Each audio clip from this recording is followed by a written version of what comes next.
this take one of our passion project. So, three, two, one. Hey everyone. everyone, my name is Bhavanti And I'm Pujita, and welcome to the very first episode of the Sports Science Goblet. where we're going to be talking about everything related to sport, the science behind it, why we're doing this, what our goals are, and what we're focusing on. I think our main sort of aim is to keep it really research based and evidence backed because I think both of us know that there's so much misinformation on the internet regarding sport, regarding training, regarding I think just so many myths and things that unfortunately athletes also have access to. True.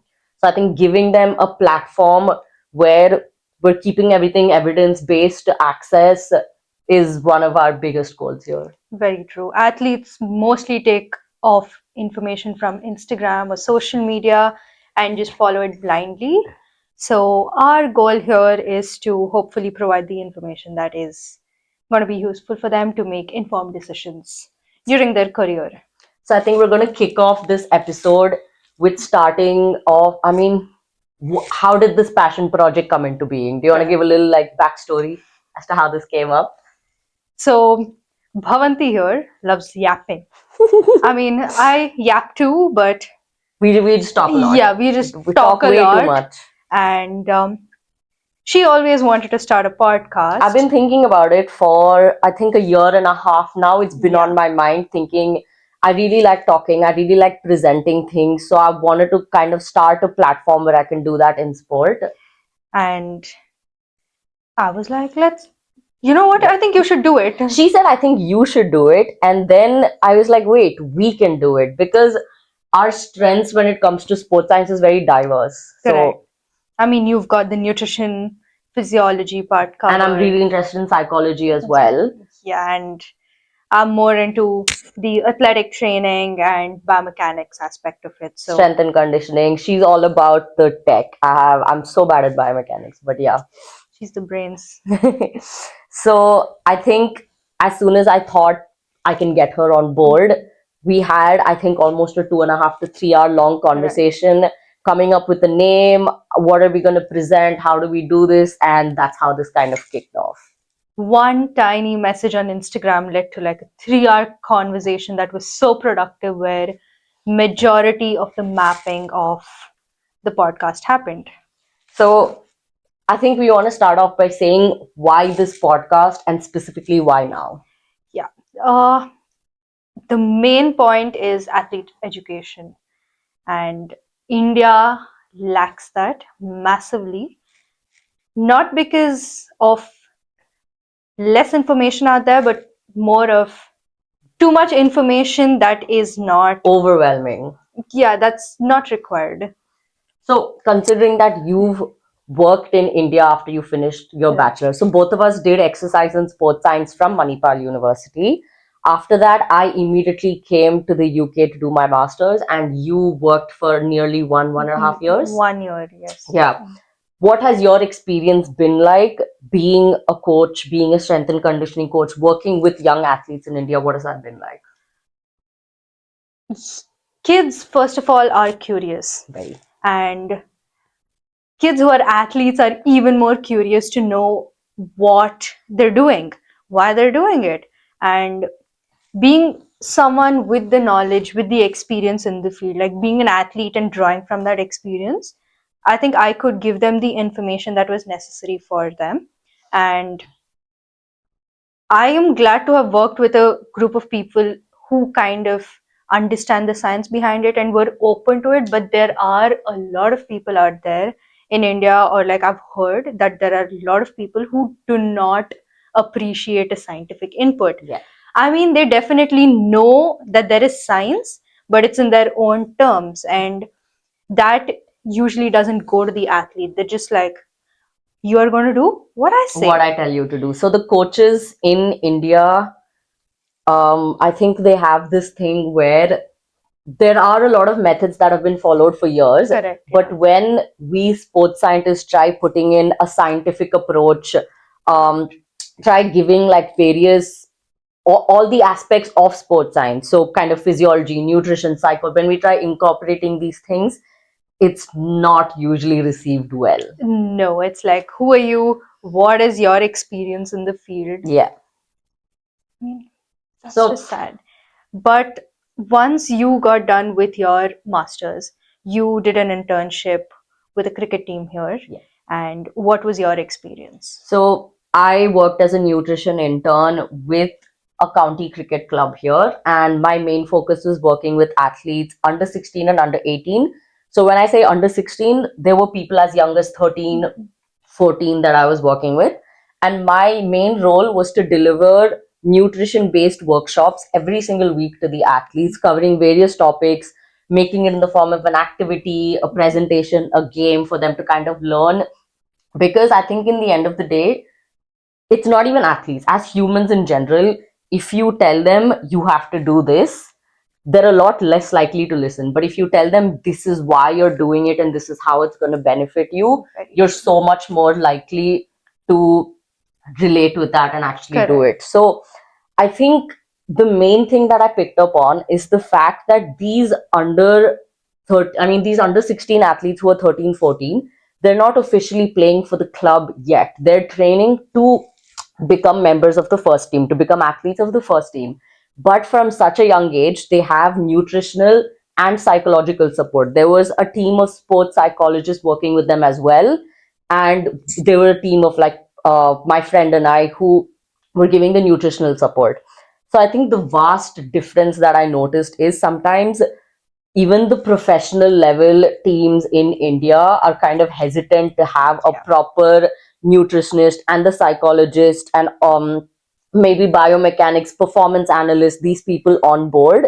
Whereas this is a team in which, or not just this team, but they provide these inputs from the grassroots level. And I think grassroots level education is what makes a very big difference, because 100%. I was not there giving a meal plan to every single one of them saying this is what you're supposed to eat, because they're 13, 14 year olds. But I gave them the information to say, okay, when I go out to eat, what is a more informed decision, or what is a better option, something with more protein, something with lesser of this.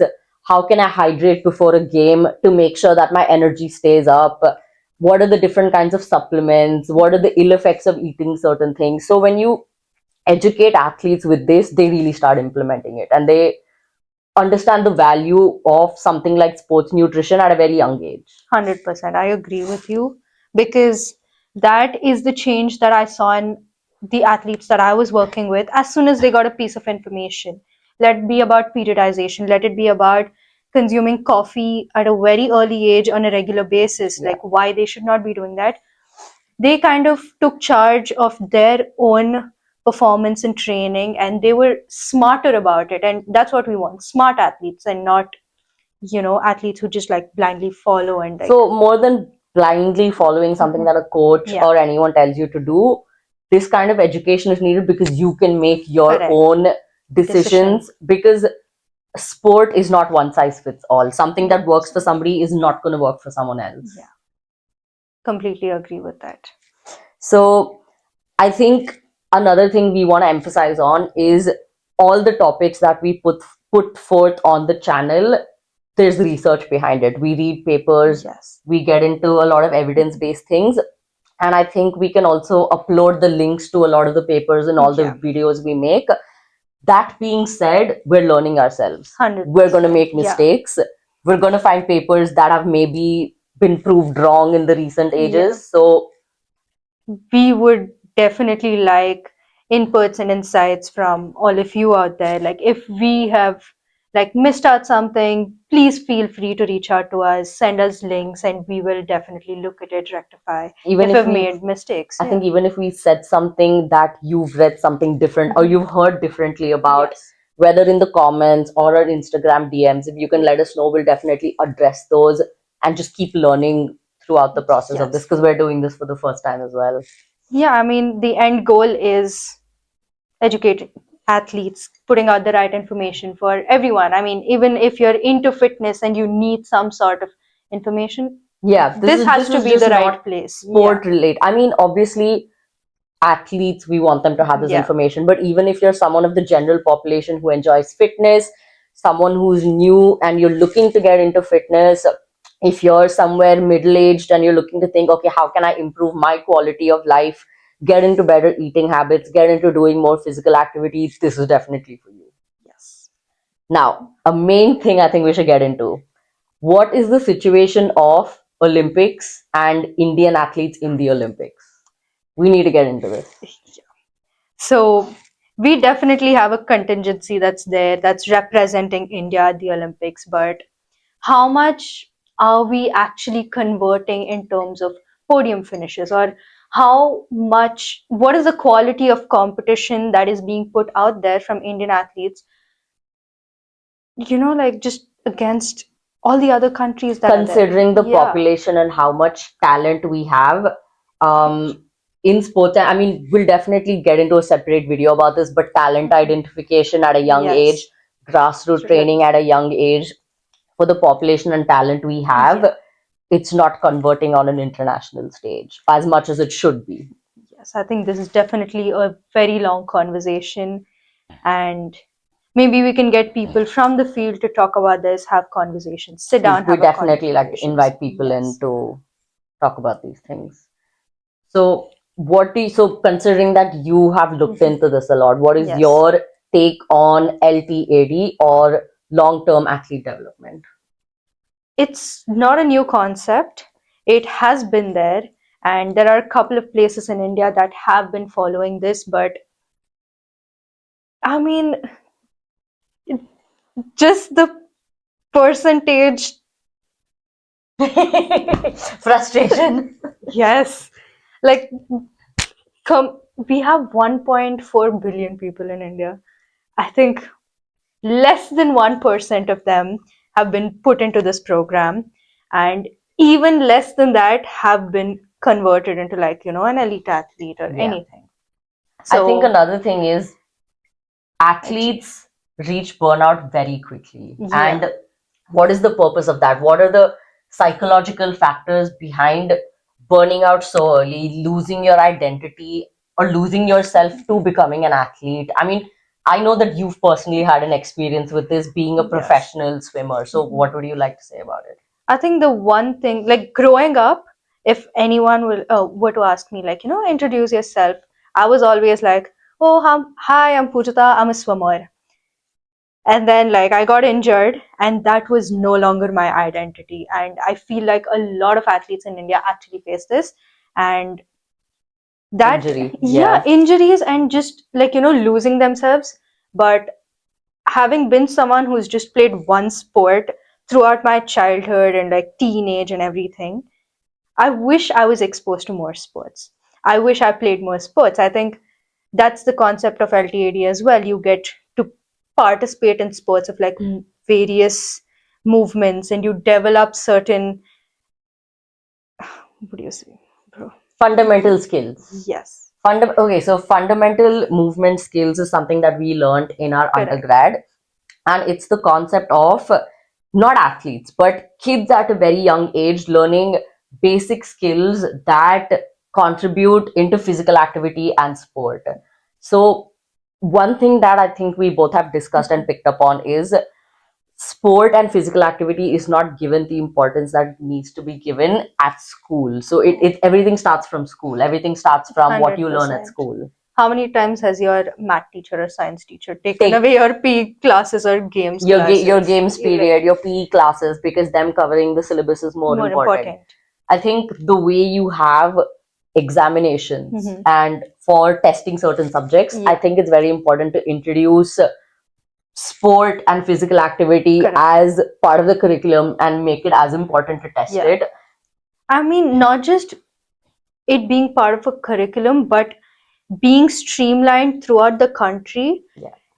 where you can also identify talent. Yeah. That's where it all Yes. starts. Like, start early, like have a curriculum, have it streamlined throughout the country, and then I know it's very easier. difficult. It's easier said than done. Done. 100%. We're not here saying, "Oh, India needs to do this. Why isn't it happening?" We Yeah. know it's very difficult, but but our hope is through this podcast once we reach out to, I mean, once it reaches a larger audience, we'd love to collaborate with people who have the same vision, who have the same ideas, the same passion to bring about a real sporting change in India and take it from there. Because 100%.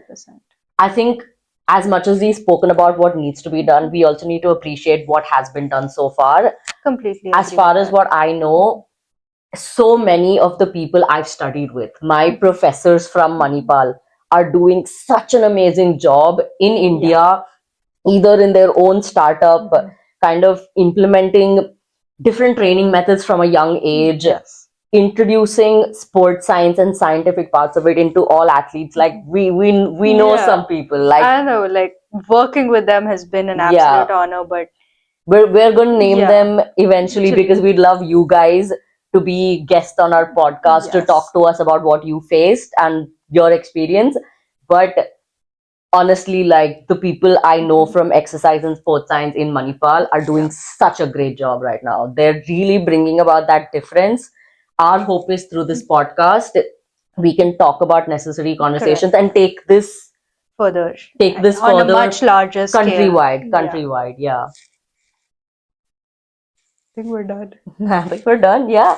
So I think that basically sums up why this passion project exists for us, and what are we hoping to achieve with this. We'd love to hear all of your inputs.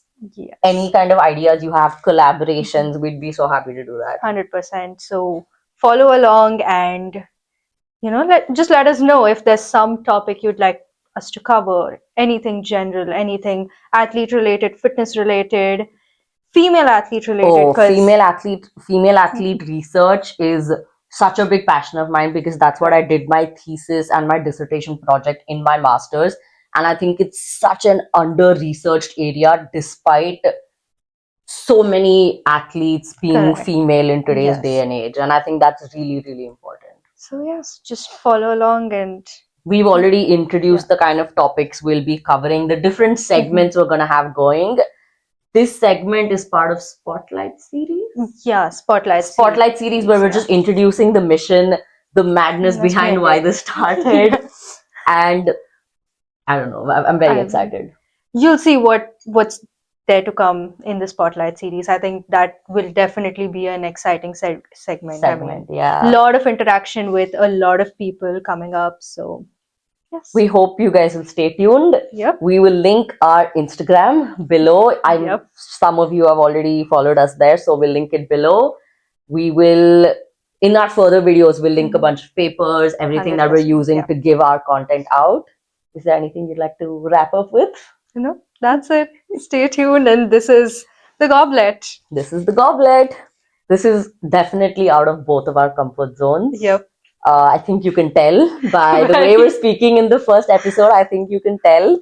But we want this to be as casual as possible. Two sports scientists with different strengths having a conversation, putting across things that we think will be helpful for coaches, for athletes, fitness enthusiasts, whoever you are. Oh, and definitely parents as well. Parents, yes. Parents of athletes, parents of children who want to become athletes, want to go professional, get into fitness, because I think that's something that has reduced over the years, the physical activity bit. So we'll definitely get into that in another video. So we hope you guys enjoyed. That's it from our side. Signing off. See you in the next episode. See you guys in the next episode. Bye.